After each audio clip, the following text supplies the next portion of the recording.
The only Fight Fiends forecasters, we're back. UFC Kansas City full card prediction show. We're going to make it fast. We're going to make it quick. No need to waste your time. It's Thursday night, almost 11 o'clock at night. We got 14 fights to talk about. I'll show you the tail of the tape, but I'll just let you know real quick who I got to win. Talking about the first fight of the night, women's bantamweight fight. I'm taking the favorite, Joselyne Edwards, to win a decision over Chelsea Chandler. Chandler is a slugger. She's going to be too slow. She's going to get hit too much. Joselyne Edwards is more technical, better IQ, better awareness. Everywhere's in this fight. She gets it done unanimously. If not, she gets it done inside the distance. Dominates Chelsea Chandler for the most part. This is a pretty confident pick. Second fight of the night, Twilight Timothy Cuamba, as a slight underdog, is the pick over Roberto Romero, 8-4-1, Mexican, gritty, durable, but I don't think he'll do enough to get his hand raised in this fight. I am expecting Roberto to make the fight close and competitive at times, but I expect Cuamba to get the best of him, being more technical, having the better IQ once again, winning the fight, likely by a decision. More confident in this fight for a decision win rather than a finish. First fight of the night, I got a stronger sense of a finish. I think Twilight Timmy just gets it done here. Judges scorecards. Third fight in the UFC. Looking for his first win, though. They're keeping him around for some reason. If he loses 3, he's getting cut. So I'd expect more of a push and urge for him to win this fight, and maybe the judges to help him out even. Why are the matchmakers keeping him around? He's training in Vegas, Extreme Couture. He's at a great gym. Roberto Romero is just tough, gritty, durable. I just don't think he'll do enough. Give me the underdog, plus 100. He's barely an underdog, too. Third fight of the night, we got a $7 underdog, women's strawweight fight, Polyana Viana. She's not getting it done as a dog. Give me Jaqueline Amorim. Round 2 submission win here. Round 1, she could get it done. Round 1 in her last fight, armbar versus Vanessa Demopoulos. Dominated her. Won the fight round 1. Could make easy work of Polyana Viana. Wouldn't shock me. But I do suspect there to be a little bit of a feeling out process. Round 2, complete slaughter by Amorim. Get the fight to the ground and win it by a submission. That's the official play. Round 2, Jaqueline Amorim. She's 9-1. Polyana Viana's 13-7. She's clearly the better fighter. And looking at the odds, tough to argue with the bookies. Next fight, 50-50 fight. The odds indicate that this is a close fight as well. Competitive fight between Cameron Saaiman, Malcolm Wellmaker in the bantamweight division. And both these guys have a bright future. But one guy is undefeated right now. He's never suffered defeat. And he might just lose his first fight ever. Because these undefeated fighters have been losing throughout 2025. Hard to trust them. He is the pick. Low confidence. And it's because Cameron Saaiman is 3-2 in the UFC. Has a lot of experience that is credible. Wellmaker hasn't fought the best competition. This is his biggest step up in competition. His last fight, buddy was 13-2. He got caught round 1. I never seen Malcolm Wellmaker really tested, wobbled, hurt. So if he does get tested, dragged into deeper waters round 3 with a close competitive fighter, not sure how he's going to react, especially in a debut fight, big octagon, big crowd there. Can't trust him with big money, but he is the pick. I have faith in him. He is 6 years older. A little bit concerning. He's a little bit old to be a prospect, a contender. But we'll see what he can do. He has a 4-inch reach advantage in this fight. Cameron Saaiman's coming off 2 losses. I'd just be very cautious. Because with that being said, off 2 losses, he is motivated for a win. South African. He's trained with Dricus du Plessis as well. So the young guy, 24 years old, Cameron Saaiman, making his 6th walk to the octagon in the UFC, has game. The kid is good. And Wellmaker, we don't know if he's good or not yet. We're just making picks. Off Dana White's Contender Series, he looks good, but we've seen a lot of debuts not look good.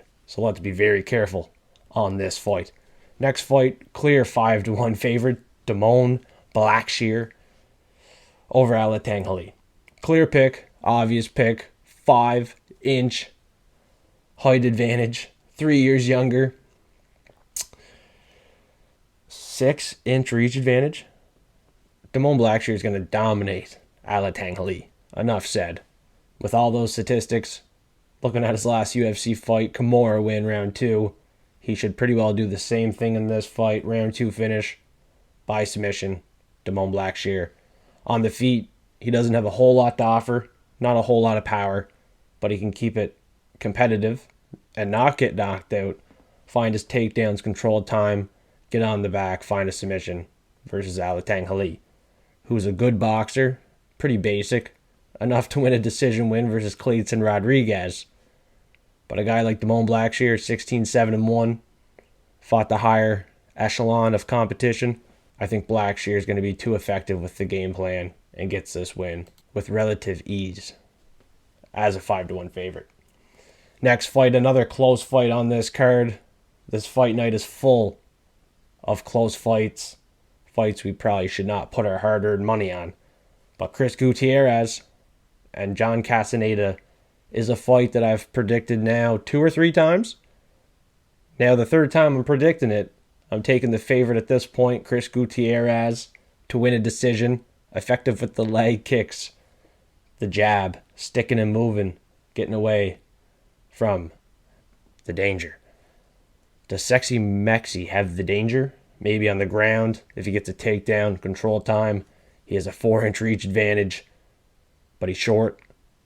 And short energy, it seems. Gutierrez should have enough energy and gas to get the win by a decision, pace his way to a decision, be more technical and defensively sound to win this by a decision. He's won a couple fights by knockout. The leg kicks add up, and it seems to be too much for some fighters. John Castaneda, I feel like he's tough enough to survive, eat a couple leg kicks, but you never know. We've seen this guy knocked out before, John Castaneda. And I don't think it was that long ago. Let me pull it up. He is finishable. Gutierrez has some upside for that knockout. Sexy Mexi, 2 years, 6 months ago, knocked out Daniel Santos, who was only 8-2. Chris Gutierrez has a lot more experience than that. Chris Gutierrez's last 2 wins are by decision. 2 years, 6 months ago, he won by knockout via knee to Frankie Edgar. So, 2 years and 6 months. One guy got knocked out. 2 years and 6 months. The other guy got a knockout. Maybe Gutierrez could find something. A knee when Castaneda's going in for a takedown. The leg kicks add up. Sexy Mexi loses his balance, falls to his knees, begs for mercy. Maybe he begs for more. And now for the next fight at UFC Kansas City. Evan Elder, 9-2. Gage Young, 9-2. They're going to war. Gage Young short notice though, and I don't think that's going to help him. Stepping in short notice. A guy with UFC experience in Evan Elder should handle business, get the win. Decision, knockout, submission. He can do it always. And Gage Young is just inexperienced, too green at this point, lacks 2 inches on the feet, and he's 4 years younger. He's just inexperienced.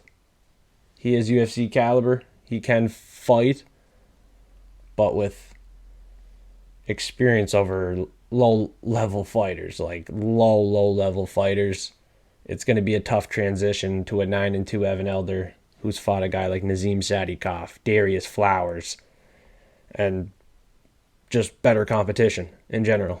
So Evan Elder could even find a finish. With that being said, he's just been in there with tougher competition. He's looked better in his fights. He's won his last 2 fights, looking for his 3rd win in a row. Unanimous decision win to Jarno Valdez. Dangerous fighter. Unanimously won the fight. I don't think Gage Young got a whole lot to make Evan Elder worry in this fight. Not much finishing upside. He's won his last couple fights by knockout that he did win, but 2-7 opponent, 5-5 opponent, 6-4 opponent, 13-8 opponent. Of course he's knocking those guys out. Evan Elder, he looked pretty good in a loss to 7-1 Nazim Sadikov. And he's even knocked out a couple cans in his day on the regional scene. 3 years ago, he knocked out a guy 9-17. So credit to Evan Elder. He can cut up a can pretty good, too. Got to go with the favorite in this one. Next one, Matt Schnell. I'm going with the favorite. He's the favorite. How's he the favorite? He's fighting Jimmy Flick. Now, the narrative is kind of funny in this one.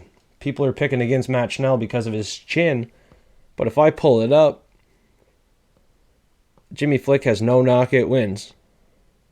And he's been knocked out 6 times. 15 submission wins, never submitted.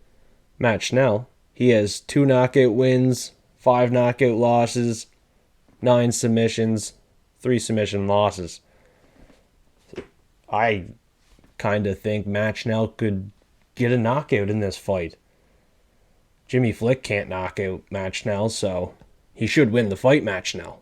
If he's not going to get knocked out, he's going to win. Other than getting, submitted. He got knocked out to Mateus Nicolas, Steve Ursag. He also got submitted to Brandon Royval. But these guys are at another level. Jimmy Flick, he couldn't submit Nate Maness. He was unable to submit Charles Johnson, Alessandro Costa. High-level competition. He got Malcolm Gordon out of there. Round 2 submission win. Jimmy Flick did. And, wow. Oh, God. Jimmy Flick submitted Cody Durden. Oh, no. Oh, no. Yeah. Maybe he could submit Matt Schnell, because I said Matt Schnell has been submitted 3 times.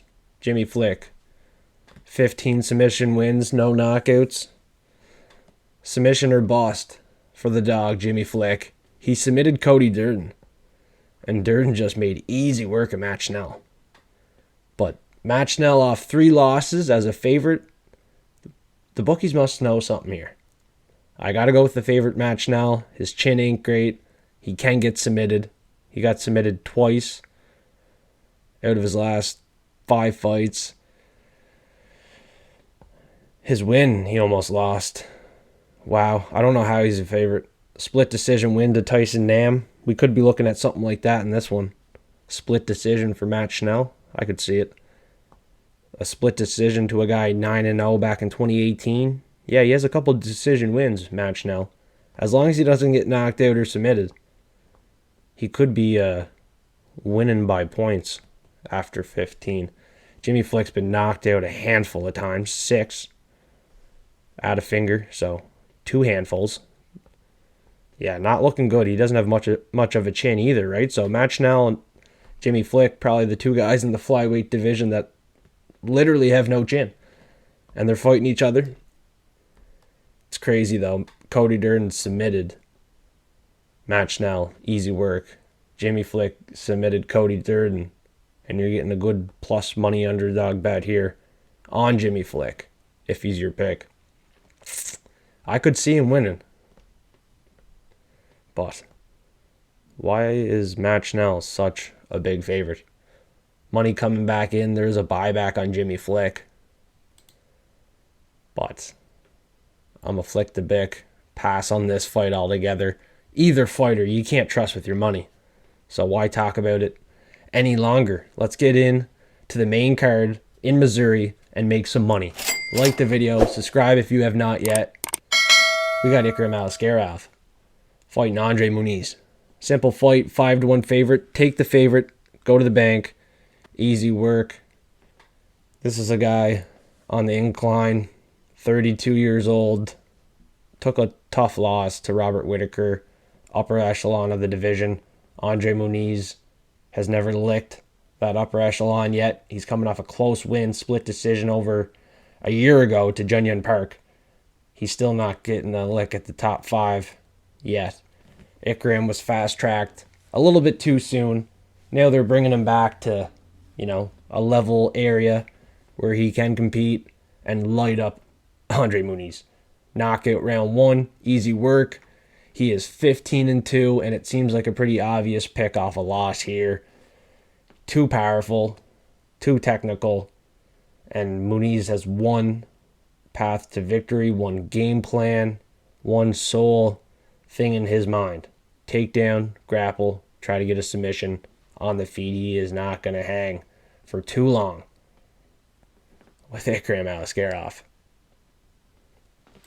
Next fight, Randy Brown, Nicolas Dalby, is another one where you ask yourself, how long can this 40-year-old hang with the competition in the UFC? The guys that are hungry to get up the ranks, move up the ranks, make a name for themselves. Can Dalby keep doing this for much longer? Randy Brown seems like the type of guy to get a finish. Seems like the type of guy to dominate Nicolas Dalby. As a favorite, I like Randy Brown as the pick. Both of these fighters are coming off a split decision, respectful losses in their last fights. But I think Randy Brown, over the span of 5 fights, 10 fights, has looked better, has been improving, and is not the one on the decline.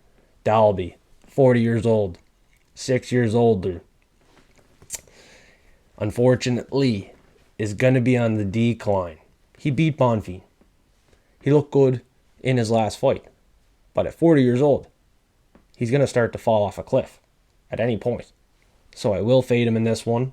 He's 4 inches shorter, lacks a reach advantage, 6 years older. His breathing techniques are so weird. I don't know how it works for him. I think he's going to get lit up on the feet. He's going to have a lot of damage worn at the end of 15 minutes. And I think the damage will be seen more on Nicolas Dalby rather than Randy Brown.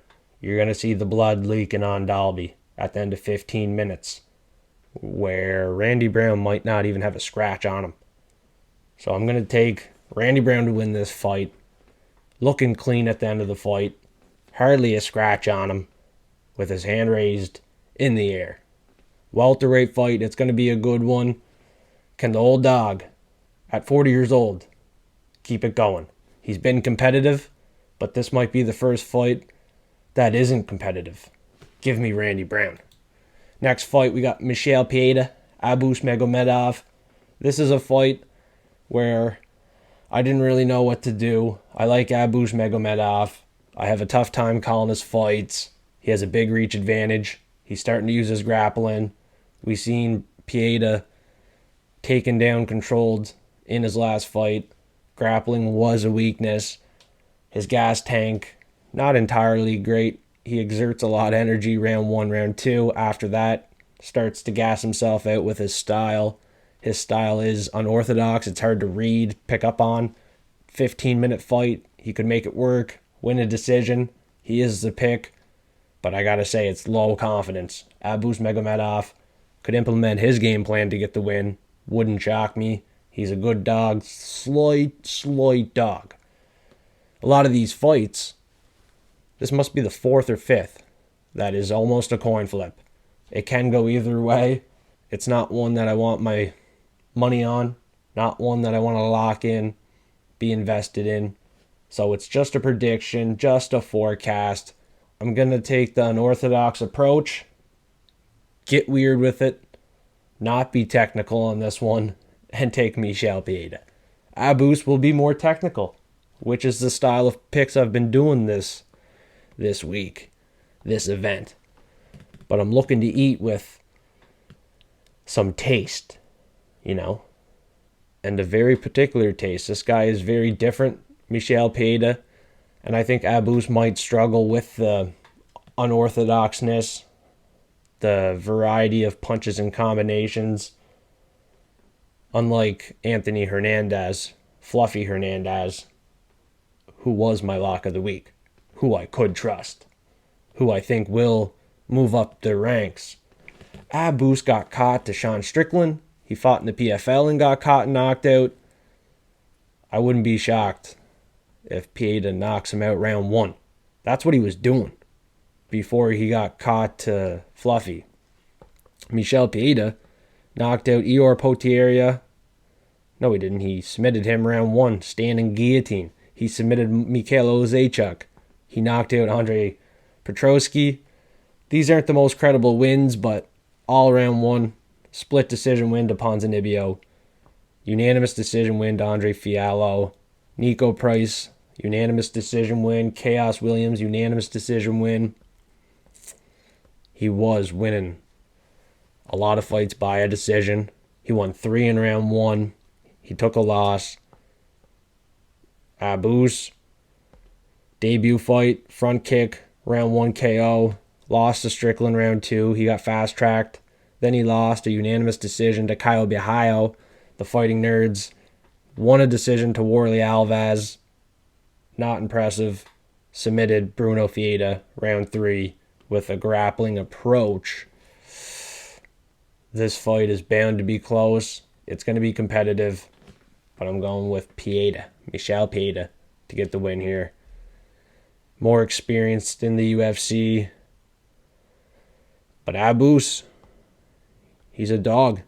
And he fights like a dog. He's not that bad. Now we're moving on to the third last fight of the night. Giga Chikadze, 15-4 versus David Onama, 13-2. I'm going with another favorite. Give me Onama. Another close competitive decision. The odds are a little bit wider, so I would say there's more value on a underdog bet here on Giga Chikadze, Georgian. He's very good on the feet. 6 years older. Fought the higher echelon so far. Awful loss to Arnold Allen, Calvin Kattar. Not bad losses. He could be due for a win here. And David Onama looks like he darn near gets knocked out in every single fight he is in.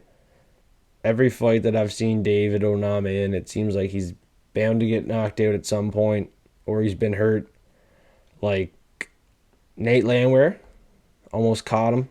I think the last fight, Roberto Romero gave him a run for his money. Round 1, early in the fight. So he's a guy that's not really sure if he's elite, if he's not at the caliber of everyone else. Can't get a great read on him. You would think he can beat a guy like Nate Landwehr, Mason Jones, but he couldn't. His last 3 fights looked incredible. This is a big step up in competition at this point. I will pick him to win. Close competitive decision. Training hard. He's going to have to train harder than he was over the last 10 fights. But moving forward, 6 years younger, I feel like he has more of a career inside of the UFC. But honestly, Giga Chikadze, 8-2 in the UFC. And he has 9 knockouts, 5 decision wins. Very technical on the feet. Can handle adversity pretty good. Like I said, decision loss to Arnold Allen, Calvin Kattar. High level losses. Cannot count this guy out. This is another fight that I would be willing to switch my pick on. No dog of the week. A lot of the picks are favorites. Close fights. But I do see a couple underdogs at a good number. A wider number than $2 that do have a serious chance, but I don't think I'm betting on them, and I'm definitely not picking them to win. However, there is value on their side. Low confidence, David Onama. Please don't do anything with this pick or a lot of other picks on this event. There's only less than a handful of fights that I would bet on this card with confidence, with authority, and we're getting very close. We're on to the co-main event. Anthony Smith, 5-1 underdog versus MingYang Zhang. MingYang Zhang is going to smoke Anthony Smith for breakfast, lunch, and supper. 3 servings. All 3 rounds. Probably a 15-minute beatdown. Because Anthony Smith is a tough guy to finish. I don't think he's going to retire, fight his last fight, just fold in round 1. Everyone and their mother is betting Zhang round 1 KO. He's been on a roll. Beating everybody up round 1 KO. It'd be too easy of a bet. Anthony Smith, don't fold over like that. If there's value, I know there's value on the side of Zhang by a decision. I'd hit it, put a little sprinkle bet down on that. It'd be better to do that than parlay him by KO round 1. What everyone else is doing. Maybe round 2, round 3, Zhang gets it done. And there is even a chance he can lose. So I would not make him a lock of the week. Parlay him out the bum. Because he could be a bum. He could be a bum. Anthony Smith showed that Vitor Petrino kind of is a bum. He submitted him. This guy from China, Mountain Tiger, is looking like a very technical, powerful fighter. Great finishing capabilities. 12 knockouts, 6 submissions, all round 1. 3 knockout losses, 2 submission losses, 1 decision loss. I honestly think he could win a decision. First ever decision win for Zhang. If not, he's going to knock out Anthony Smith, Lionheart, like he knocked out his last number of fights. He's on 11 fight win streak. Wow. What a fight for Anthony Smith to accept. Maybe he can upset him. He upsetted Vitor Petrino. Made that look relatively easy at the time. Submission, guillotine choke round 1. You never know. Zhang is taking a step up in competition. And the losses for Anthony Smith are Dominic Reyes, Roman Dolidze, Khalil Roundtree, Johnny Walker, Magomed Ankalaev, Alexander Rakic, Glover Teixeira, and John Jones. He's been in there with some killers. 5-1 underdog. A little disrespectful, but I'll pick against him. He has not much of a Lionheart left in him, from what I've seen. Poor guy. And next up, the new face of the UFC. The Fighting Nerds. Carlos Prates versus Ian. Being Ian, anything is possible. You're getting fucked. Ian Machado Garry took his girlfriend's last name, took his girlfriend's ex-boyfriend, ex-husband, whatever they were, made the dude his nutritionist. I'm not trusting in the Ian Garry hype. He trained with Shavkat. He knew how to keep that fight close. He still lost it unanimously. He had a nice submission attempt, but Carlos Prates is training with killers. Guys that can take him down, that do take him down, that control him, that teach him how to get out of submission attempts, how to stop takedowns. And from what I've seen, he can stop takedowns, and he dominates his opponents. Ian Garry couldn't even dominate Neil Magny like Carlos Prates did. That's some MMA math for you. Round 1 left hook was the enemy of defeat for Neil Magny versus Carlos Prates. The left hook was way too powerful. He's way too clean and precise. Machado Garry's good. Don't get me wrong. I'm a little biased to the Fighting Nerds. They're on the rise. They have a bunch of hype behind them. But all the more reason for this Fighting Nerds to be one of the first to get a title shot and one of the first to get a belt wrapped around his waist. This is a Conor McGregor wannabe that we're looking at right now. I'm not putting my trust in him. Now we're here, Kansas City, looking to cash in.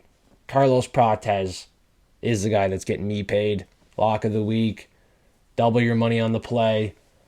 I don't think you need to add on a big lock, But if you want another one, Blackshear, Ikram, Aliskerov, 2 other fighters that should dominate without hesitation. Underdog of the week, no underdog this week, no underdogs that I had faith in to pick, no big plus money. And let me know your lock parlay in the comments below. Plus 100 odds or above, hashtag F3, the winner of the lock parlay gets $100. Multiple winners, highest odds, get the win. So if we have a winner at plus 300, winner at plus 200, the winner in a tiebreaker is the plus 300. Greater odds, get the win. Use hashtag F3. Put your lock parlay below. Comment below, let me know your lock parlay. If you want to do props, money lines, overs, unders, it don't matter. No single bets. It has to be a lock parlay in the comments below with hashtag F3. Here are 2 winners. Previously, Bryn Ray and MMA Husky Hustler. They collected a bag and they both won themselves $100. I'm doing this giveaway each and every week on the full card prediction video. So make sure you stay tuned, stay forecasted, and come back next week to see the winner of this week's giveaway and enter for the next $100 giveaway. Like I said, each and every event, I'm giving it $100 to the winner who comments below with a lock parlay above the odds of plus 100 with hashtag F3. Let's go, F3.